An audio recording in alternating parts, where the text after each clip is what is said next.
मुझे कोई दर्द नहीं है और मुझे कुछ भी नहीं हुआ। ये लोग मुझे तकलीफ देना चाहते हैं।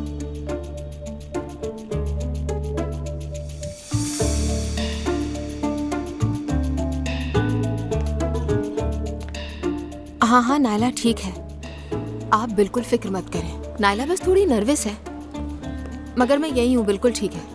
हाँ ऑपरेशन के लिए लेकर जाने वाले हैं। आपको रिलैक्स रहना होगा, टाइम मिले तो आ जाइएगा, ठीक है?